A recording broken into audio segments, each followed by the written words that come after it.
Hello everyone, कैसे हो आप लोग। मैं आप लोग आपके अपने ही परिवार में बहुत बहुत स्वागत करता हूं। दोस्तों, जैसा कि मैंने अपने लास्ट वीडियो में बताया था कि हम अपने नए लेक्चर में अपने पहले topic origin of the universe से अपनी कक्षा को आगे बढ़ाएंगे। और दोस्तों, साथ ही साथ मैंने आपको पूरे एनसीईआरटी ज्योग्राफी के पुस्तकों को, यानी कि 6ठी से लेकर के 12वीं तक की एनसीईआरटी की ज्योग्राफी की जितनी भी पुस्तकें हैं उन्हें 2 भागों में बांट करके भी बताया था। पहला इंडियन ज्योग्राफी और दूसरा वर्ल्ड ज्योग्राफी। इंडियन ज्योग्राफी के अंतर्गत भी हमने देखा था कि हम एनसीईआरटी के कौन कौन से पुस्तकों को शामिल कर सकते हैं, और वर्ल्ड ज्योग्राफी के अंतर्गत भी हमने इस बात को देखा था कि हम एनसीईआरटी ज्योग्राफी के कौन कौन से पुस्तकों को शामिल कर सकते हैं। तो दोस्तों, यदि आपने मेरा प्रीवियस वीडियो नहीं देखा है तो कृपया करके पहले उस वीडियो को आप देख कर आए, जिससे क्या होगा कि आज वाला या भविष्य में आने वाला कोई भी वीडियो आपको पूरे क्लियरिटी के साथ समझ में आएगा। क्योंकि मैंने आपको पहले ही बता रखा है कि हमारा हर वीडियो एक दूसरे से वेल कनेक्टेड होगा। इसलिए दोस्तों, हमारा आपसे अनुरोध है कि मेरे किसी भी न्यू वीडियो को देखने के पहले हमारा प्रीवियस वीडियो को आप आवश्यक रूप से देख लें, तभी आज वाला या भविष्य में आने वाला कोई भी वीडियो आपको पूरे बेहतरीन तरीके से समझ में आएगा।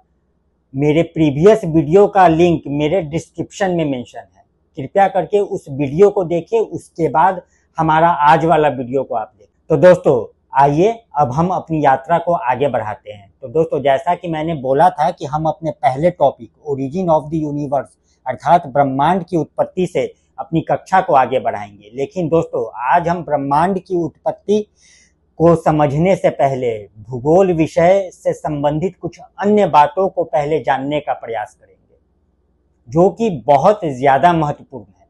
तो दोस्तों, हम अपने पहले topic origin of the universe अर्थात ब्रह्मांड की उत्पत्ति संबंधी सिद्धांतों को पढ़ने से पहले भूगोल के संबंध में कुछ अन्य अति महत्वपूर्ण बातों को पहले जानने का प्रयास करेंगे। तो हम जिन बातों को जानने का प्रयास करेंगे उन्हें हम देखते हैं। तो दोस्तों, आइए व्हाइट बोर्ड पे देखिए। दोस्तों, हम सबसे पहले इंट्रोडक्शन ऑफ ज्योग्राफी अर्थात भूगोल का परिचय से संबंधित कुछ अति महत्वपूर्ण बातों को पहले जानने का प्रयास करेंगे। तो आप भी अपने नोटबुक में हेडिंग डालिए, इंट्रोडक्शन ऑफ ज्योग्राफी अर्थात भूगोल का परिचय। तो दोस्तों, हम इंट्रोडक्शन ऑफ ज्योग्राफी भूगोल का परिचय में सबसे पहले ये जानने का प्रयास करेंगे कि भूगोल शब्द का सर्वप्रथम प्रयोग किसने किया था। ठीक है, तो आइए दोस्तों, आप जरा व्हाइट बोर्ड पे देखिए। तो दोस्तों, सर्वप्रथम भूगोल शब्द का प्रयोग इराटोस्थेनीज ने 276 से 194 ईसा पूर्व के मध्य किया था। ईसा पूर्व यानी बिफोर क्राइस्ट, यानी ईसा मसीह के जन्म से पहले का समय। और दोस्तों, 276 से लेकर के 194 ईसा पूर्व मैंने इसलिए लिखा है क्योंकि ये बहुत पुरानी घटना है, ये बहुत पुरानी बात है। उस समय का हमारे पास कोई ठोस प्रमाण नहीं है, इसलिए हमारी एनसीईआरटी की किताबें हमें बताती है, ये बात हमारे एनसीईआरटी के किताबों में मेंशन किया हुआ है। और एनसीईआरटी की किताबें हमें बताती है कि सर्वप्रथम भूगोल शब्द का प्रयोग इराटोस्थेनीज ने 276 से 194 ईसा पूर्व के मध्य किया था। ठीक है, तो दोस्तों, ये बातें हमारे एनसीईआरटी के किताबों में मेंशन है। और मैं आपको एक बात बता दूं कि हम जो भी बात करेंगे वो एनसीईआरटी के आधार पे बात करेंगे। जो बातें एनसीईआरटी के पुस्तकों में मेंशन है, हम उसी को आधार बना करके अपनी पढ़ाई को करेंगे। तो दोस्तों, हम एनसीईआरटी के आधार पे बातें करेंगे। जो बातें हमारी एनसीईआरटी के किताबों में मेंशन है, हम वही पढ़ेंगे।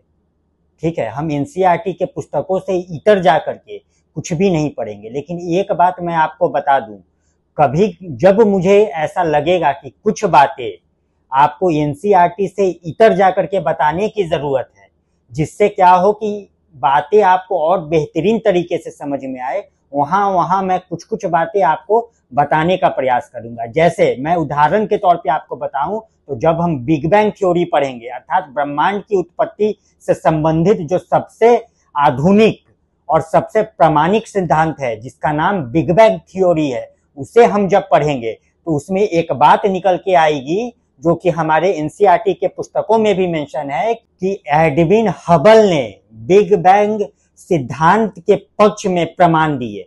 तो एनसीईआरटी की पुस्तकें हमें सिर्फ इतना ही बताती है कि एडविन हबल ने बिग बैंग सिद्धांत के पक्ष में प्रमाण दिए, लेकिन वो प्रमाण कौन सा था इस बात की जानकारी हमें एनसीईआरटी के पुस्तकों में नहीं मिलता है।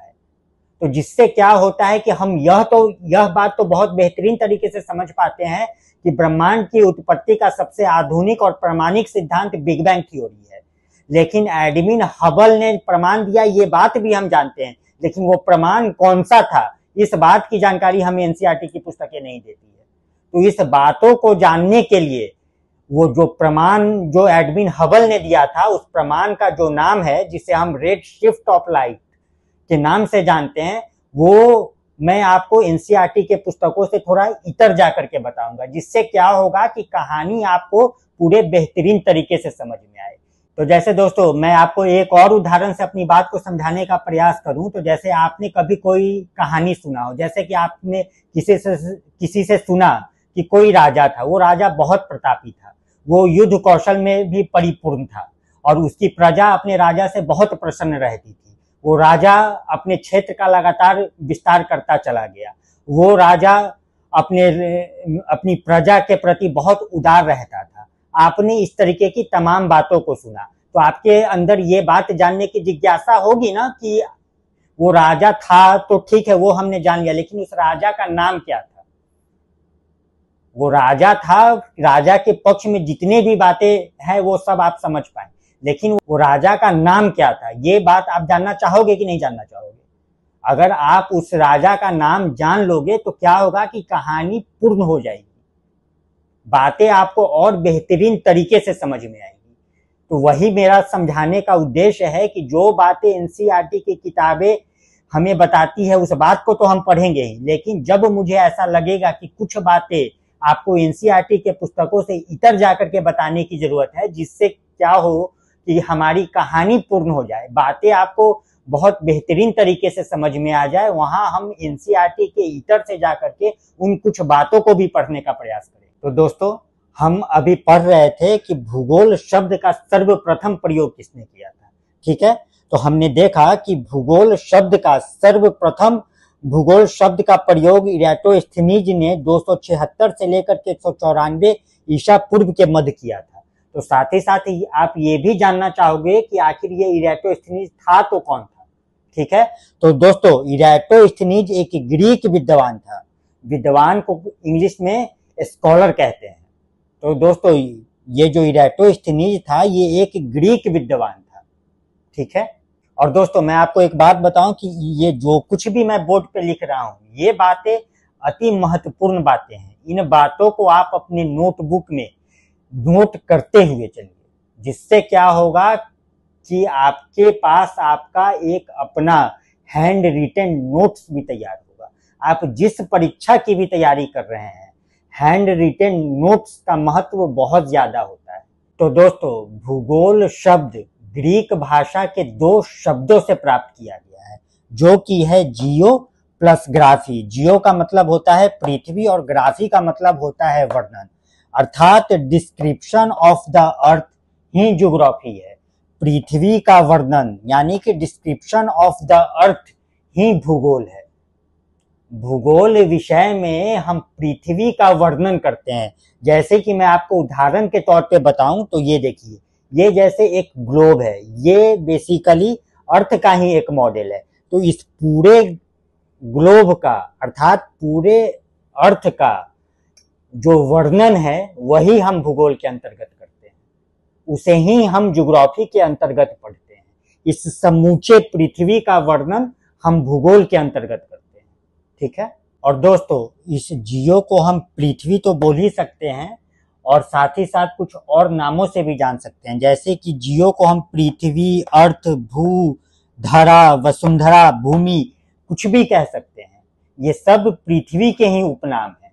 पृथ्वी को हम सिर्फ पृथ्वी, अर्थ के ही नाम से नहीं बल्कि कई अन्य उपनामों से भी पुकार सकते हैं, जैसे कि पृथ्वी, अर्थ, भू, धरा, वसुंधरा, भूमि इत्यादि।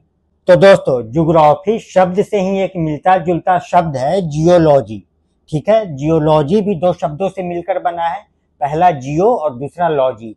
जियो का अर्थ होता है पृथ्वी और लॉजी का अर्थ होता है सतहों का अध्ययन, अर्थात वह विद्या जिसमें पृथ्वी के सतहों या उसकी भीतरी वस्तुओं का वर्णन हो उसे हम भूगर्भ शास्त्र अर्थात जियोलॉजी कहते हैं।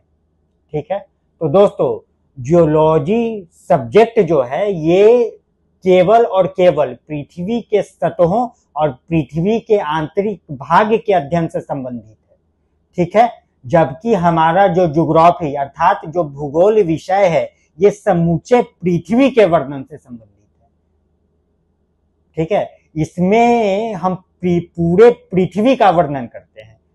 ठीक है, जैसे कि जितने भी लिथोस्फीयर है, हाइड्रोस्फीयर है, इसमें एटमॉस्फेयर भी शामिल है।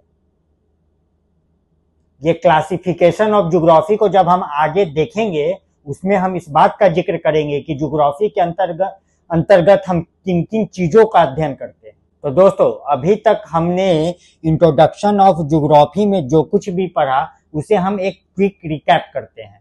सबसे पहले तो हमने ये जाना कि भूगोल शब्द का सर्वप्रथम प्रयोग किसने किया था। तो हमने देखा कि ज्योग्राफी अर्थात भूगोल शब्द का सर्वप्रथम प्रयोग इराटोस्थेनीज ने 276 से लेकर के 194 ईसा पूर्व के मध्य किया था।